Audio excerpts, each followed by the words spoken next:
Hello, everyone. This is episode 33 of the Justin Files podcast, a member of the Broken Jars Network.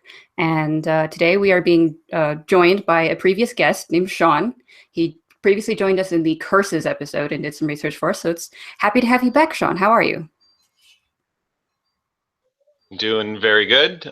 Thank you very much for having me again, guys. Yeah, it was fun last time. So we'll have fun this time talking about the Oblivion War. But I suppose we should kind of maybe comment on something that happened recently with the U.S. election of, well, we started talking off screen about it. It's like, I don't think Harry Dresden votes. I think he's too busy or in the hospital, considering Halloween is so close to it. Considering the conversation he had with Lucio, I said, I'm sure he votes, but he's so anti-establishment, I think he votes third party or something. I could see that.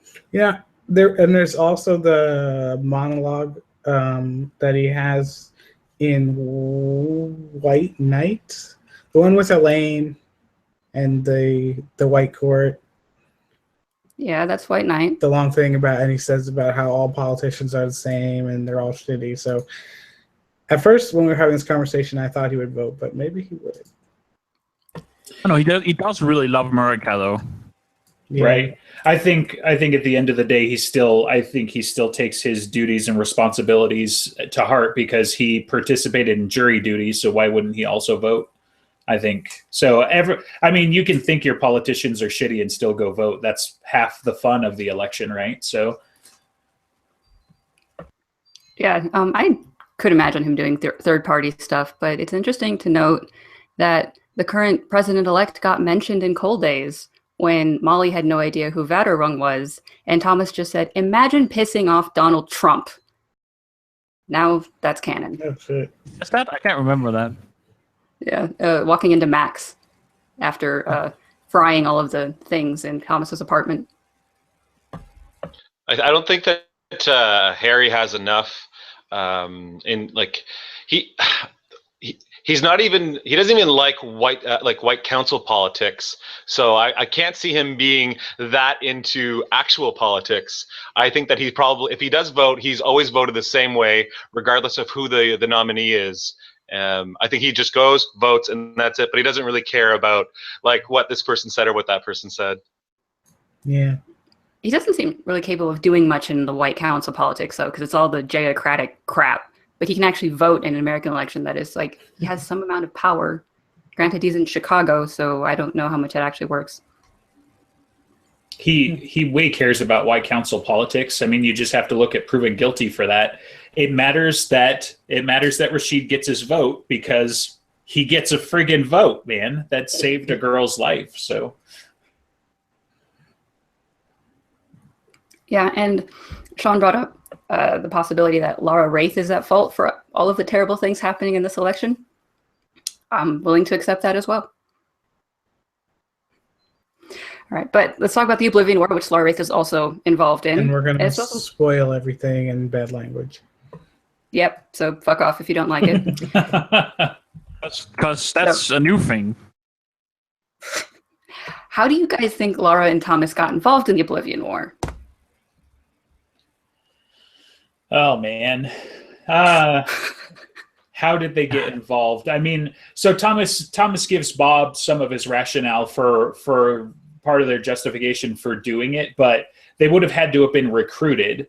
And if they're literally the only two in the White Court, that means Daddy didn't do the recruitment. I think Laura got recruited and recruited Thomas for in terms of recruitment, but I don't know who recruited Laura. I have no idea. Right, that could be it. Maybe she was after one of the original hunters, and they're like, you know what, you could come work for us. You know. I always assumed it had something to do with the library, right? To be honest, if we're being honest, because when we talked with Jim and we brought up the library, he was like, I forgot about that. I don't think he planned much. I think he was like, oh no, I'm going to do something. No, it has to have something to do with the outsiders. Yeah, so it's something to do with what Papa Wraith has been doing. Yeah. And now, as of blood rights, Laura is now in charge of it, and that's kind of why she's been doing all sorts of things and meddling with U.S. elections and all sorts of fun stuff. But her involvement with the Venatori and the Oblivion War predates the her knowledge of the library. Right, that makes sense. Yeah, I think so. It kind of makes sense that she's old and stuff, right? So it's been around a long time. Yeah, there's a lot. There's just too much to speculate on because, for example, looking over some of the worded Jim that you guys collected when we were looking at it, and how Ivy pretty much, she is more or less the leader of the Oblivion War, and she just sends Kincaid to do her milk runs and that sort of thing from her perspective anyway.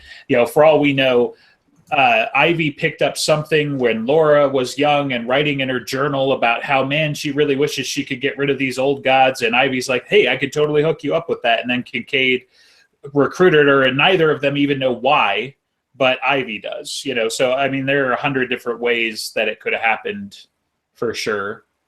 Yeah, and to give context to what he's referring to, there was a word of Jim from a talk talking about that everything that Ivy does, the archive, since there's not much of a difference between them, is actually about the Oblivion War.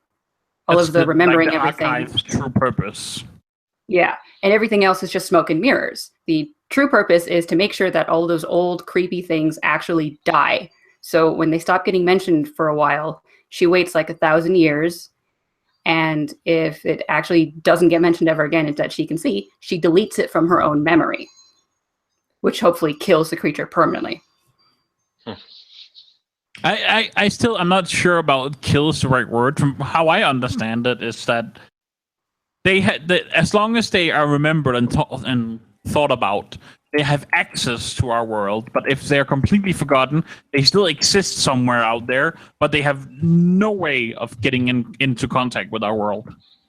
So that they die, it's that they cannot interact with us anymore ever again. They are forgotten. You're right. They're consigned to oblivion. So, and I mean, kill is a strong word. I mean, she's a database for all you programmers. It's garbage collection, So she takes out the trash permanently, and then they can't ever access our world. So.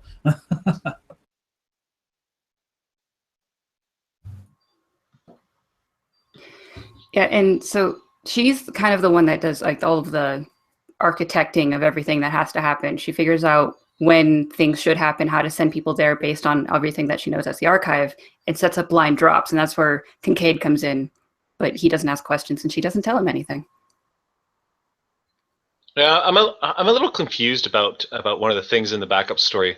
Bob says to Thomas, like, well, wouldn't you, like he says to him, like, how many demons have you guys cut off so far? And Bob's like, oh yeah, I guess you wouldn't know. So even Thomas forgets the ones that they've.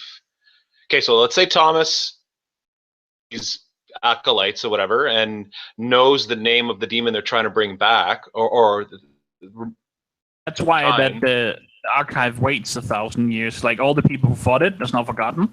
I see. Okay. Yeah, no, that makes sense.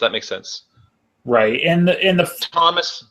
So as long as Thomas is alive, any of the cases or missions he worked on aren't going to get deleted by by Ivy until he and other ones like him that worked on those same cases are dead.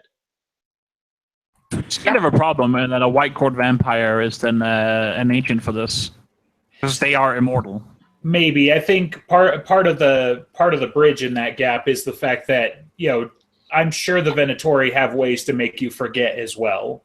Like it just wouldn't make sense to have, because Papa Wraith, for example, is 2,000 plus years old. So 1,000 years isn't enough for the vampire time span, just in case. But they have to have some kind of ritual or magic or something that they can clear that out.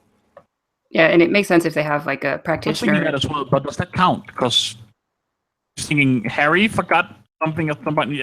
His blasting wand was removed from his mind, but he could remember it again. He forces it back into his memory, right? You're referring to when Molly removed the memory of him killing himself? Map removed his memory. Map removed the memory of his blasting wand. Oh, yeah. He was able to. He didn't actually get the memory back of that. He just figured it out based on who the hell will have the motive to do that. He also remembered it, right? He remembered his blasting. Huh? I don't think so. But does he get it? I think he doesn't get it back on himself. Does he get it back himself, or does he get it from Map? I remember he gets it from Map at the end. I just remember wrong.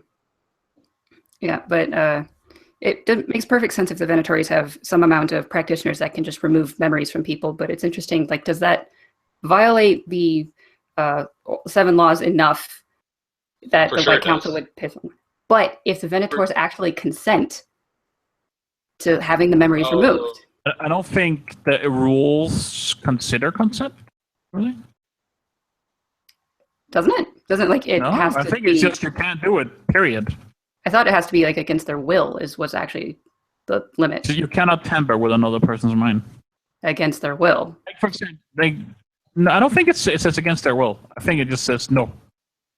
Okay. You might be right, because it doesn't just affect the person that's getting it done; it's also affecting the person that's doing it, right? So they don't want the double whammy to happen. So if the person says, "Yeah, go ahead, get in my mind and take that memory away," the person who's doing it is still getting tainted by the magic that they're using on that person, right? So Yeah, I think there's a couple of things. I mean, one, Dresden talks about the fact that it's wrong and bad regardless of your intent, kind of. That's one of the things that he struggles with Molly in mind manipulation and trying to cure her friend's addiction and that sort of things, that her intentions were pure, but the act of the magic is wrong anyway. But I mean, you can kind of sidestep that potentially if you're doing it to yourself. Like if there's some forgetfulness, it's not necessarily like they're excising that memory and cutting it off and disposing it. But Bob, for example, he forgot things. Eventually he forgot to the point where he created another entity. But with it also matters potentially that they're non-human. Like as much as the White Court are close to humans, they're still vampires, and it may have different effects on them. So. Mm-hmm. Right. So according to the wiki, it is shall not invade the mind of another, which then you can only get like philosophical about what it means to invade. But I don't know. It doesn't say like about consent or anything. Right. And we're talking about, like, Ivy's been around theoretically for 5,000 years. Is that one of the things you found in the Word of Jim? So, we're talking about if they've been around as an organization for that long, that's much longer than the White Council. They could probably be better with that specialized kind of mind magic. And that's just one example, because clearly, from the backup story, Thomas remembers things about the Oblivion Wars. He knows that every decade or two he has to go on a job. He just doesn't always remember the specifics of the job. So, there's evidence for both sides. So it's just a theory right now. Yeah. You also brought up Bob, which is a very interesting point in backup, that he says that Bob's memory of things cannot bind creatures to life or whatever the hell they have. It's like not he doesn't mortal. count. Yeah. So And yet things that are not mortal can't count. But does a White Court vampire count? They're immortal, but they are mortal. They're born. They have the phage in them. Apparently not. Apparently they don't count. Otherwise, Ivy wouldn't use them in the Oblivion War. Or she just uses whoever is useful, like in killing people. Nah. I mean, she might on some level, because the Venatori, like there's the Venatori, which is like the 200 operatives like Thomas and Laura, but then there's the thousands of other operatives that are basically a smokescreen that actually helped out the White Council during the Vampire War. And you see some of their operatives in War Story if you haven't read that comic yet. So there's a little taste of some additional stuff there, but it's not like integral to the story or really the topic. But clearly they don't tie it together. And if it was anybody useful, then they would have just told Harry about it and told him not to do it. But clearly mortals tie them here, and mortal practitioners even more so seems to be the thing, because Harry more or less becomes the bomb. If he had gotten the book and turned it into the council, it would have been a disaster. So. It's a really good Speaking question. of, because I still haven't gotten to any of the comics, because I want them in my head. I don't want to read them on the screen. I want them like physically. And I investigated how much I would have to pay. So for an audiobook on Audible, I pay like $10 or so for an exchange for a coin.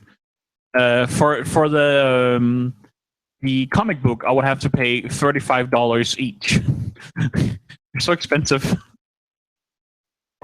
Yeah, it's rough. Really I mean, I wait for the omnibus style, get it all in one giant volume, or with War Story, I've got the hard copy, and Wildcard's hard copy is either out or soon to be released. So that's when I'll get that. I've read the first one of Wildcard, but I need the rest. So, but that's usually how I do it, and it's still, I mean, it's $25. Like when I bought War Story, it was $25 US, but I still kind of think that's worth it in a way, because I'm a zealot and a fan for Dresden Files. So I plan on getting it. It's just it feels so much more expensive compared to a whole book I can get on audio. So it's interesting, as you're bringing up the audio digital things and all that stuff, that Jim has said Ivy remembers everything that is digital as well as print. So she's exposed to everything that is 4chan and all of the spam email. And one of our wizards, one of the wizards behind the scenes suggested that maybe the spam, which is about 80% of all of the email being sent around, could actually be being used to either overload her or keep things around. Yeah, I think this is a really silly idea. Well, we don't know. How much does it affect people if it's just written down or digitized in any way? It's not a person, right? It's an insanely powerful magical entity that I don't think could be defeated by spam. Well, also, as he said in the same word at Jim, that he said that they could not have predicted the invention of the internet and how much more information there is now. So I think that at some point she is going to hit a limit. She was made to store all human knowledge for all in perpetuity. Yeah. If that was their thought, Yeah, I don't that's see how crazy. there could be a limit. And even so, like you could like the internet does generate a lot of information, but it's not that like it's not. I don't know how to explain this. Like it's a stupid amount of information. Yeah, like but if you go look at what it really is, like unless she's got means to cut. I know what it really is. It's still capturable, and even at that scale, it's still possible to it's still possible to take all that information and store it somewhere. Well, when you look at the world as a whole and we generate the world's information, the world still has the method to contain it. But like when you take that and think about it in a metaphysical little database that a girl is holding, like, are we talking at some point she's going to turn into Johnny Mnemonic and that stuff's going to start leaking? Or, which is a terrible, terrible cybermancy if you haven't seen it, by the way. It's good, but it's terrible. But yeah, it's Keanu Reeves. Sorry. Anyway, digression. No, but that's what I'm saying. It's not a little girl. It's a very powerful magical entity.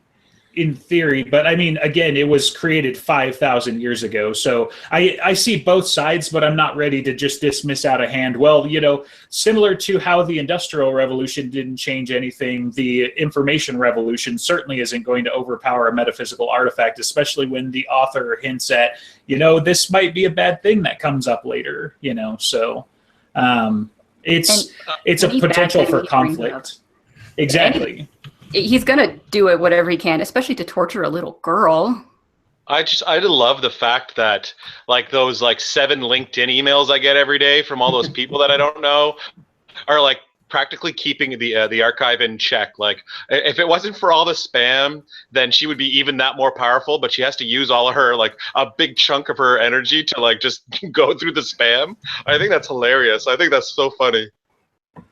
Yeah. And I mean, we're talking about like, comical, everybody deals with this every day, but if she literally has all information, digital or otherwise, I mean, you guys have some sick fetishes. Like one of the 5 of us is into something really dark and she knows all about that. All right. So, and that's told you. Right. And that's still not even getting into the deep dark web and the dregs of things like somethingawful.com back in the good old days and rotten.com. Like she's got all of that in her brain as well. Like, yeah, so that's that's the part that what about encrypted information? Does she get that too? I assume so, as well as all of the encryption code. Yeah. Right. So we know? Go ahead. I was just going to say, do we know if there's ever been a moment in the books where the Ivy and Thomas have been like in close contact, like in the same room, or like in both archive books? Has Thomas played a part in that? Like I can't remember if there's ever been a moment where they would have interacted. I No, don't for sure think. that Thomas has been in both books, but I don't think if they interacted. Yeah, he's been in both books, but he's always been kind of separated from her. Right. Wait, no. The duel. In Death Masks, the duel. Yes, Yeah. both of them were there. Yeah. They were both physically present, but he was still kind of like a secondary background thing. She may have even spoken to him directly, but that's the thing. She knows he's an operative, but he doesn't know she's the boss, you know? Right. Like you could be in the same room with M or whatever, or Charlie from Charlie's Angels, but you wouldn't know unless, you know, they spoke and you knew their voice or whatever. But, you know, so, yeah. And anyway, we were talking about the thing I was going to bring up. We were talking about the fact that she knows everything digital and written and that sort of thing. Like Dresden talks about how positively terrifying she is and would be as a wizard. But, you know, think about that in all cases. I mean, she has nuclear launch codes. She can code things like, you know, hell, she could be responsible for the spam or cleaning it up, like at a certain point of view, because she knows all things written ever in all languages, you know. So that was one of my first thoughts when I read that word of Jim again today, was like, you know, because in the last couple of weeks I've been looking at some programming stuff, and it's like, shit, she knows like all of the languages and can do all of the things. So I don't know. It's I anticipate it's going to be one of those things where Butcher's going to use it as a way to do some suspense or some drama or something. But if you really took it to the nth degree, this is the broken kind of magic that you would never run out of ways that it could be manipulated or used one way or another. You know, like the spam is a funny thought, you know, that there's like all this spam and things in the world. But if she was half as good at magic and programming as she thinks she is, you know, as a database, knowing anything about databases, she could clean that shit right up. Yep. You know, so in theory. But yep. Do you think that maybe the spam could be keeping creatures around? I mean, she's literally could be seeing mentions of these things that she has to be on the lookout for them to stay away. Maybe she can't actually forget them now if they're always going to be around in spam. Okay, so now you have to invent a monster that is described by a spam email. I'm sure there are some out there, especially in the spam fetish sites that Justin mentioned. Right. Like we've got the deep ones from Cthulhu Mythos, you know, they're sending spam about enlarging your gills or whatever. I mean, like, yeah, it gets kind of crazy, because if you take that into account, really, though, one worm or one mass spam email theoretically could also tip the scales of the Oblivion War, at least for one of those deities. And so I guess the benefit there is that if you've got people like the I don't remember if the Sisterhood, the Stygian Sisterhood, if they were human enough to be able to use cell phones, for example. So maybe that's the benefit, is that though none of those creatures can really use magic or can use technology, so that we don't have to worry about spam emails. Wait, where did we read that the written word, that things on a computer count as the written word? He said it in a word of Jim. Yeah, okay. Do we think he might be, you know, pulling our leg about that one, maybe? He doesn't lie. He misdirects, but if he says something like factual like that, it's never a lie. I'm pretty sure he's either been mistaken or he has said things that were later not proven not true. Well, he phrases it in such a way, it's like, why would you do that to such a little girl? Someone evil would be doing something like that. I think it's actually true. Yeah. Okay. Yeah, he says that he thinks Ivy would punch him in the nose. So it's definitely an interesting idea. I mean, almost everyone in the Dresdenverse would punch him. Right. You did what to me? It's lucky for him that he's got an end game here, instead of it going on and on and on until Supernatural, and then you meet God and can actually punch him in the nose or whatever. So God, I love Supernatural so much. So self-aware. It's pretty funny. all right, I'm going to switch us topics a little bit. The Oblivion War started around 5,000 years ago. And since that's the purpose of the archive, that's when the archive was made. So who the hell made the archive? Yeah, I didn't get a chance to look to see exactly which civilizations would be around then, but I mean, that's like Babylonian, isn't it? That's like even pre-Greek. So This is before the original Merlin. oh yeah, well before. Like we're talking 3000 BC. So there's been more years since Christ was born / dead in theory than like the archive is 2.5 times that age. Like it's a stupid amount of time that she's been around. So it would have to be some either Babylonians as far as I can get without looking something up specifically, or it's some tiny little civilization. But in theory, it would be whoever's running the show at the time, right? If we're talking about cycles and civilizations rising and falling, and the Norse were in charge for a while, and now it's Western civilization, the Greeks were in charge for a while. Theoretically, it would have been somebody before them, probably the Babylonians or something like that. And they have a decent amount of lore around demons and things like that we still talk about, actually. So I love the Tiamat reference in Side Jobs, by the way, in that story. Yeah, that's great. Yeah, you'd have like Minoan and Middle Kingdom Egypt, and you'd have like Mesopotamia and a bunch of those different kind of cultures back in those days. Yeah, so just a quick 30th century BC on Wikipedia. There's a bunch of things that they have listed that supposedly happened there, like Troy was founded. Right. China seems to be up and running. Let's see, there's a Stonehenge is starting to be built, and there's like Egyptian stuff. The ancient Egyptians are up and running as well, so it could have been one of them. Could be Egyptian. I would say so. I think I want to say in one of the stories they talked about her being an oracle, like the archive was being used as the oracles in Greece, right? So theoretically she would have been around that area, but clearly she's come into Western civilization, so maybe she could have started Egyptian and then been passed down through those societies. But yeah, looking at it, the Babylonian Empire, like the first little inklings of it apparently were in 1894 BC, which is still like 1,000 years short. So yeah, it's pretty crazy. And it's actually crazy to think that Troy was founded in 3000 BC because like they fell during the Greek era, right? According to legends anyways. So the Spartans brought them down.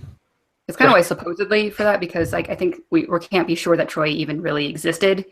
So Thomas says in the backup that the humans were going up against things that they couldn't even understand, these demons, and so they had to get help from the old gods. Old gods are the ones who created Ivy. These old gods were the ones who created her to help humankind deal with these demons, right? I was like, I like the idea that maybe it was an ancient Egyptian thing, and like all in their mythology, they have all sorts of weird, crazy creatures. So maybe that was something that they did to try to help it. And especially if it was like a coalition of a bunch of different old gods that maybe we don't know now because of what they did. Or maybe, like, for example, the fairies were a part of it because apparently they might be susceptible to it. In backup, it was mentioned that the Venators tried to forget the fairies, and Mab stopped that with the Grimms. With the G-Men, because Gutenberg and the Grimms. So yeah. the Grimms is one thing, but the Gutenberg press and being able to mass produce all that is what really helped sell it too. So it is also mentioned that it's in the main book somewhere that the Grimms are mentioned, that Mab had something to do with them. Yeah. I don't remember exactly what was it. I just remember it was the beginning of Cold Days when he's talking to Sarissa and being really, really terrible at it. Just went book, and she says that that Mab published it just because. But it's like, do you think that the fairies could actually be killed off that way? Because they seem to be connected to nature in various ways. Like Mab is the queen of air and darkness. That's something that's just going to be around in nature. But also they get power, or maybe it's just like because of knowing of them, people can summon them. I get the impression that all these demons and terrible things that it's trying to be forgotten through the Oblivion War are almost kind of like outsiders, like outside of our reality. And Mab is not outside our reality. She's in the Never Never, which is part of our reality. Well, they're not trying to destroy the demons, right? With the Oblivion War, they're just trying to stop them from being able to have a foothold on Earth. So maybe that's what they were trying to do too. Is with the fairies, they're not trying to destroy Mab. They're just trying to limit her access to the mortal plane, right? But being in the Never Never, isn't she like tied to the mortal plane that way? Possibly, but she still has to be able to come over to our world. Like, has to open up a doorway to our world, right? So if they the Oblivion War was successful and cut them off completely, like maybe they somehow sealed the Never Never from being able to actually reach the Earth, or at least the Fey domain, right? I don't know. Right. I don't know. Yeah. We don't know. Yeah, it seems like they do draw some power from that, and I mean, I imagine the fact that, you know, if no one was there to think about or believe them, that seems to be, at least on some level, how power in the Dresden verse works. Is that if nobody was aware of it, nobody believed in it, kind of like the fake Shroud of Turin, you know, from Death Masks, where it was powerful because people believed in it. Fairies are powerful because people believe in them. So, you know, talking about Mab and that sort of thing and tying it into the Arthurian stuff that we talked about last show, which is part of what spawned the Oblivion War topic for today, is the fact that at the end of the Merlin show, you know, that I ended up watching, the crap, I can't remember the actor right now, but Sam Neill. Thank you. So at the end of the Merlin from Sam Neill, like, Mab is kind of the bad guy that meddles, you know, the supernatural bad guy anyways, that meddles in all of that. And Merlin basically convinces the people to forget her to death. And that's exactly kind of what the Oblivion War is that, you know, at least at the end of the show, she's still there, but by kind of casting her out of their minds and that sort of thing, she would eventually wither and die or not have power. And I remember that scene, like they all turned their back on her and she's standing there throwing a temper tantrum. Kinda. Right. I think I remember that. Yeah, like, you know, you'll pay attention to me or else. And it's like, well, you know, that's not how this works. But yeah. So there's interesting things about that. Like, where would they be able to get rid of them? And in a way, I think that's part of what the mantles kind of help to represent and that sort of thing as well. Because we talk about, like, Mother Winter, for example, she's Atropos and Scold and all of these other names from other mythologies, from like Norse mythology and that sort of thing. So the fairies didn't just spring up in a lot of cases. They didn't just appear one day and take power. They were either created or passed down from other mythologies. Like, certainly Mother Winter has been around since Norse mythology. You know, and really, I mean, they kind of were fairy-esque anyways, if they weren't directly called fairies at the time. Mab seems to have ascended to power, so there are multiple different ways that this happened. You know, it wasn't just like the fairies just one day appeared or were created and then were given control of the outer gates. What do you think needs to, like, remain enough for them to have a foothold? Like, does it work enough if you don't remember their name, but that you remember the story about them, but no names? Will that keep them there? Or do you have to remember the name even if you don't know the story? The concept kind of has to be forgotten.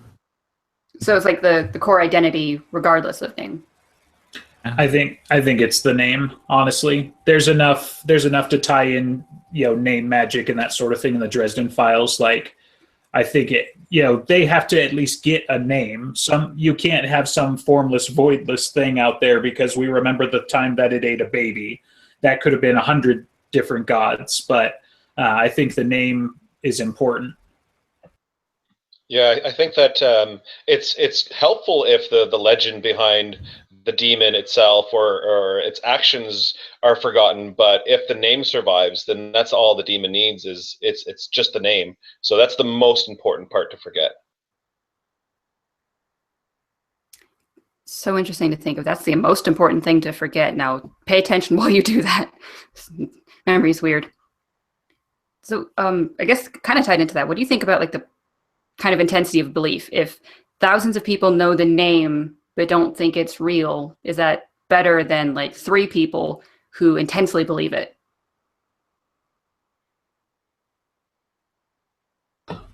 This one's harder for me to answer, and it kind of goes in. If you saw my last comment before the show, a couple hours before the show, that one of the things that confuses me about the Oblivion War is the difference in how things are handled, where the lexicon that they deal with in backup, for example, versus the way that the Necronomicon was handled.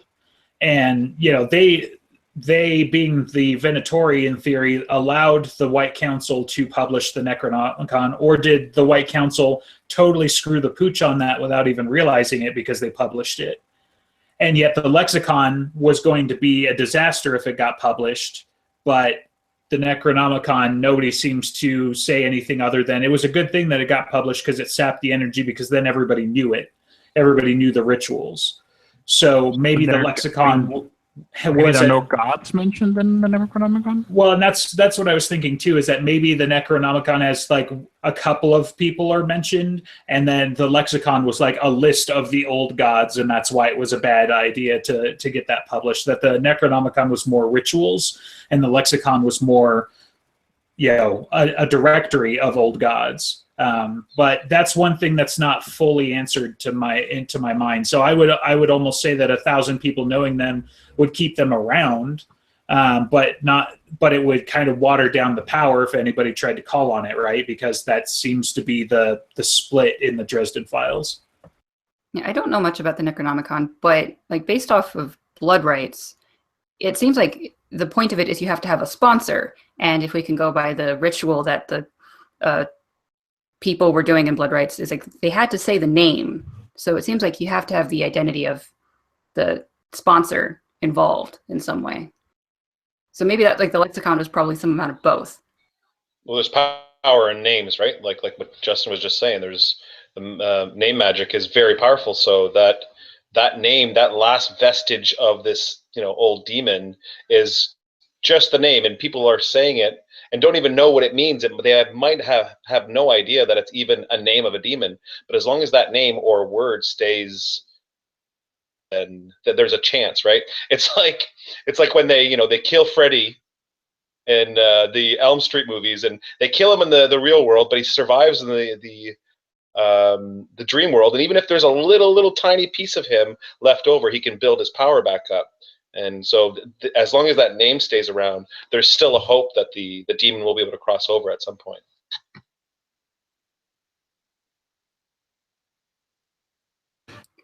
I mean,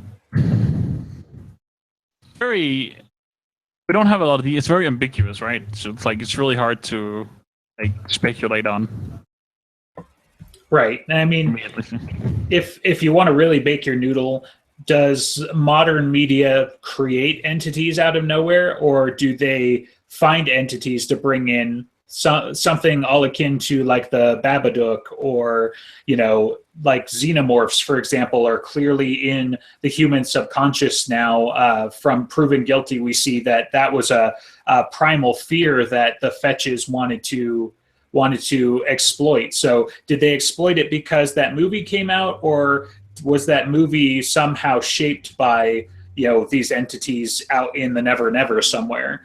Like, when you talk about the power of belief, can you conjure a new kind of entity just by inventing it through fiction? I You're would saying love James to know. Cameron is a demon worshiper? Well, not even just creator. Yeah, not even just Cameron, but like Wes Craven, and there are so many. I mean, even I can believe Wes Craven. Right. And so like The Thing, or Xenomorphs, or the Babadook, or John Carpenter is a good example too. Good one, Sean. So all of these guys that have these really impactful horror movies and that sort of thing. Like clearly in a sense, the From Dusk Till Dawn spawned the Red Court in the Dresden verse, right? But which came first? So that's the fun of that kind of fiction, is that technically, in theory, in the Dresden verse, the Red Court's been around for thousands of years. So somebody just put out From Dusk Till Dawn as some kind of movie. But if it exists in the Dresden verse, then you have a chicken and the egg situation. And in the Dresden verse, do all of these fictions exist, or do some of these things exist because of the fictions? You know, that's kind of what the Oblivion War opens up in a way. I would love to know if you can create something like that's horrifying and believe in it in enough. Like, we'll say like a schizophrenic person who believes that there's this unspeakable monster that's coming after them. They believe it really, truly strongly because of a delusion. Do they create the actual monster and then it gets like picking up steam? And that's how probably things like the fairies came about. I hope. I mean, that would be really fun for me. Yeah, it's a possibility. I know I've been doing a lot more reading of Lovecraft and associated authors and that sort of thing. And at least in the Lovecraft universe, it's very much so that these old gods and these critters exist, and then material was created about them, and then that's what kind of feeds the loop and that sort of thing. So maybe that's how Butcher would eventually do it, is that, you know, you didn't invent the Babadook is the one that comes to mind, because before that movie came out, I had never heard of it. So I don't know if it is an invention or not, but if that being an example, if that was just a creation for that movie, you know, maybe in the Dresden Files, that the kid who grows up to be that director or writer or whoever had an experience and then gave it a name, you know, something like that. But it is kind of also interesting. Like, there has to be pure creativity in the Dresden verse. So can somebody just create a creature and breathe life into it? That would be kind of an interesting thing. And I'm sure there's plenty of monsters. Also require genuine belief, though, like true belief for it to grant power. In theory, like the Shroud, for example. But required. Even if that's the case, right? Even if you can't do it just from fiction or just from a child, for example, could a wizard do it? You know, because that's part of the point, is like, if they believe that they could, and if they believe that they should, then in theory they could conjure some kind of critter. Well, so now I'm getting onto thoughts of like entities being made up. Like, so we have Bob and we have Bonnie eventually, and both of them were in the brains of a wizard, and then they got taken out when they grew too big. So, I mean, we know Bonnie having to do with Lash and the shadows. How do we know Bob was never in the brain of a wizard? Jim said that he was created by Etienne the Enchanter, the same way that Bonnie was made by Harry. So we know that. So he had an angel in his set? We don't know about that part specifically, but he was made by Etienne the Enchanter eventually. But so like, if we have those as like a wizard created a being, except it still has like the whole like parenting aspect of where it came from, we don't have anything that just came out of nowhere or thought, I guess, specifically. But we do have Bob and the evil Bob in Ghost Story, in which it was enough information that when he cut it off of himself, it spurned into a new person. And that's probably the closest that we can get, considering Bob doesn't even count as a mortal for the Oblivion War.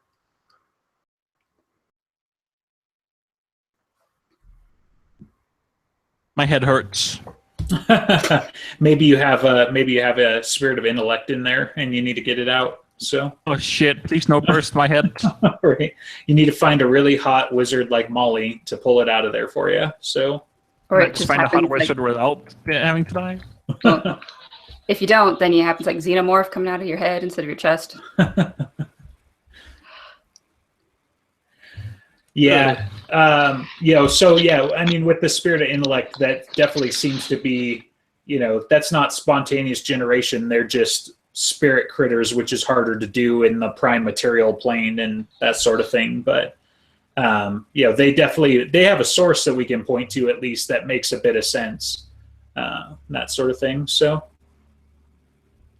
I mean, thinking about Bob more, I was still wondering, like, when we were talking about it earlier, like, if Bob doesn't hold a creature alive, but he remembers it, and then after it's been deleted and he tells someone else, then does he bring it back to life? Is it a new thing, or does it not exist anymore because it's already dead? There's no power to get summoned again.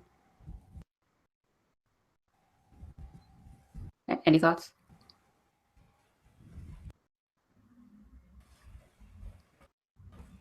Can you say that again? It got all muddled up when I was thinking about it. Could Bob basically cause a resurrection type event for one of these critters, for one of the old gods or whatever, by telling somebody after Ivy thinks it's all said and done and deletes the information. And I suppose he could. Yeah, If someone will truly believe in it, I guess like they would get a tether. Or is it just enough to know, like casually know? That's the question. Apparently, it's enough to know. That seems to be the thing. You know, Ivy needs to make sure that he it's would be able completely to, forgotten. because he's basically an infinite creature, as far as I know. He cannot stop existing unless he gets killed. And he knows. He promised to say, but what if he was forced somehow? Right. Well, and that's kind of the insidious thing about what Thomas did with the Oblivion Wars, right? Like, if Bob knows about a thing, does that mean the Venatori at some point are going to eventually track down Bob because Bob doesn't fully realize what he's doing and he is unleashing the old gods back on the world? Or, how does that work? But it's pretty funny that Bob had the same thought where I was like, and one wonders why they wouldn't do that to me, like track me down. Oh, you're not mortal. Yeah, okay, fair enough. Right. And in a way, like maybe Thomas's promise was enough that, promise me that you won't tell anybody, even Harry. And then, because he's a spirit, that's kind of binding. That's not just a strong suggestion for him. I understand that that's pretty binding. He can't, like, when he is promised. I don't know if that's 100% confirmed or not.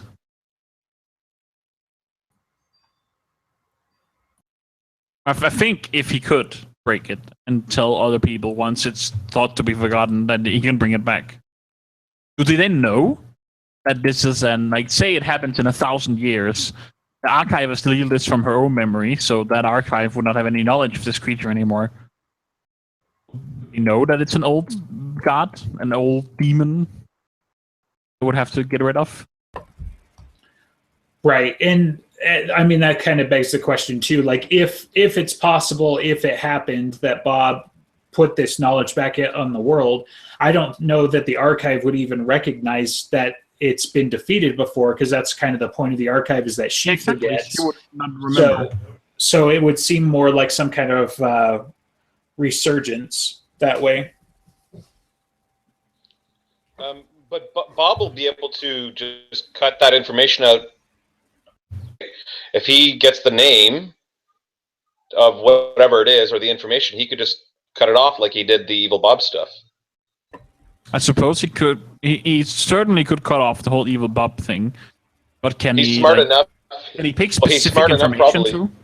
Yeah. I think he's smart enough to realize that baby Bob that only knows this and then grows from there. Yeah.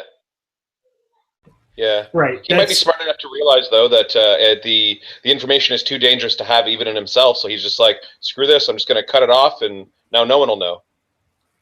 Right. There's unanswered questions for that too, though. I mean, for one thing, Bob's notoriously bad about destroying said information, since that's how we got Evil Bob in the first place.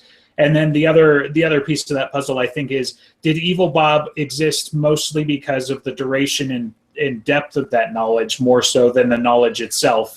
Because Evil Bob served Kemmler for centuries in theory, so there was tons and tons of information that just wound up out in the world as a separate spirit, whereas like it was a 5-minute conversation with Thomas, so excising that basically would delete it because there's no metaphysical mass to manifest as a new spirit, or something like that. But otherwise, the one time we've seen Bob do it, he didn't destroy it. So about Bob serving Kevlar, I think in Deadbeat he says he served him for about 40 years. And 40 years of intense Kemmler-y shit was enough to spawn Evil Bob.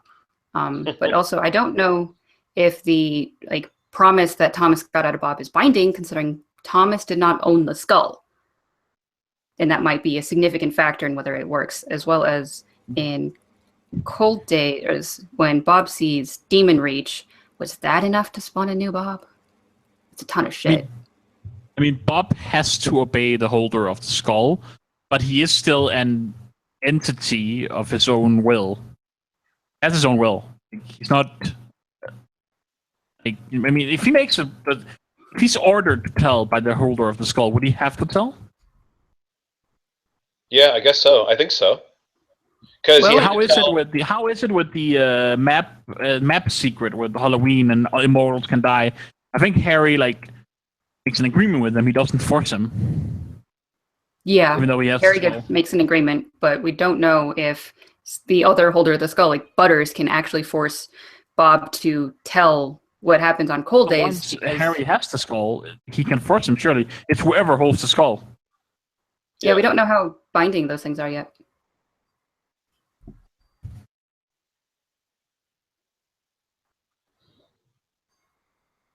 Like we don't have enough detail to properly extrapolate from. It's like very vague, probably on purpose.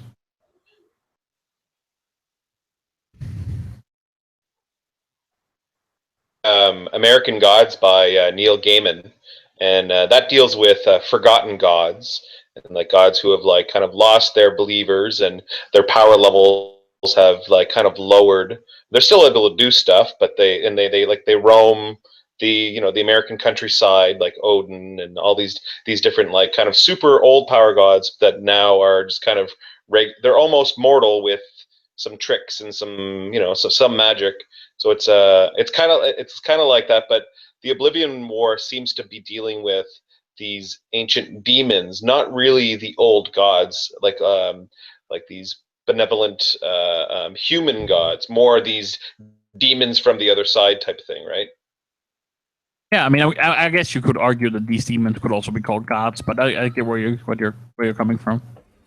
I think there's Benevolent gods, there's evil supposed gods. to be a distinction between the two, right? Between like I don't know, like Hercules or not Hercules, but like Zeus and a four-horned demon from the underworld or whatever. In theory, I mean, the ones that we have cited in backup, for example, were all ancient kinds of demons or something like that. Tiamat, depending on which pop culture references you're going with and what lore and that sort of thing. I mean, she's the mother of all dragons, or at least the mother of all evil dragons. And so you've got that sort of thing. Whereas they clearly tried to take a whack at the fairies, and not all of the fairies are seen as evil, negative creatures and that sort of thing.